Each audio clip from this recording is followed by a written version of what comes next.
My ideological views, good question.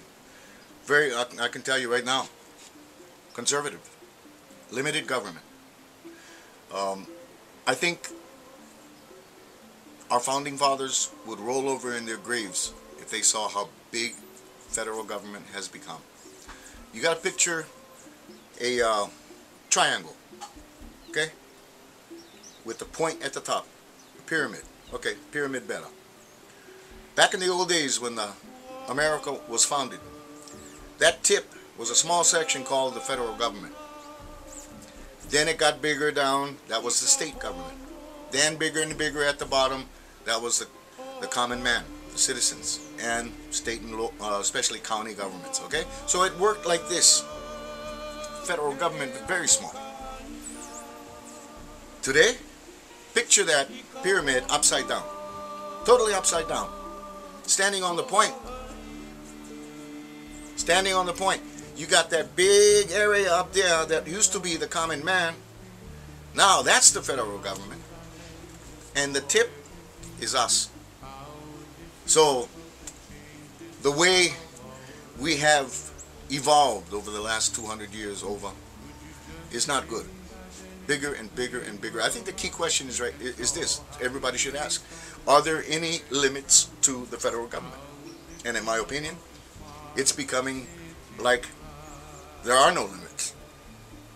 They can be in our lives, tell us what to do, what kind toilets to buy, what kind of water we can drink, we cannot drink. Everything, every single thing inside your house, in your car, in your bathroom, in your business is regulated.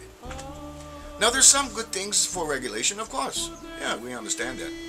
But not in the manner that we have become. So one of the key issues, one of the key beliefs for me is limited government. I'll go to Washington, D.C. and I'll do whatever I can to limit the size of government and actually begin to decrease the size of government. I've got a plan called the Washington Diet Plan, where every single government entity, from Department of Education, Agriculture, HUD, you name it, will be required to cut 5% of their budget in a 5-year period, 5-year plan. Okay, 5%, that's not too much to ask. Within that 5 years, we would have cut the federal budget by 25%. Now that's a solid plan. That's something working on the debt, the national debt, and our fiscal debt, our deficit.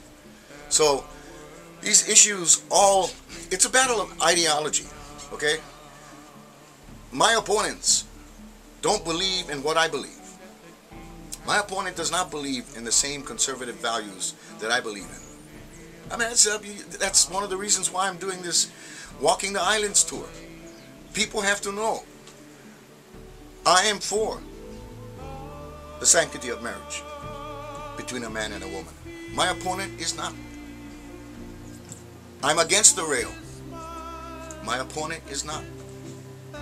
She's for rail. Down the line, check out my website. You're going to see the differences between my opponent, Tulsi Gabbard, and Kawika Crowley. And then it's up to you. If you want big government crawling all over your body and your house and your business and everything else, go ahead, vote for her.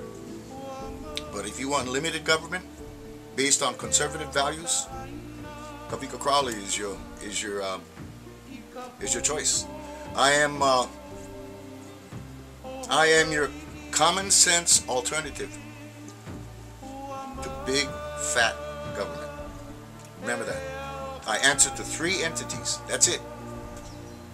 My constituents, the Constitution, and our beloved founding fathers. I'm a patriot all the way. And by the way, I'll close with this. There ain't a bone in my body that's bought and paid for. Not one damn bone. Compare that with my opponent, who has spent probably close to $1 million on this campaign. Where all that money came from? All kinds of PAC organizations all over. She has to answer to them. What did I raise in my campaign? To this date, maybe about $1,200. That's it. This is a grassroots all the way. Standing on the side of the road with my signs and banners. That's it. I'm not bought and paid for. Remember that. What you see is what you get. And I will represent you with honesty, sincerity, and conviction.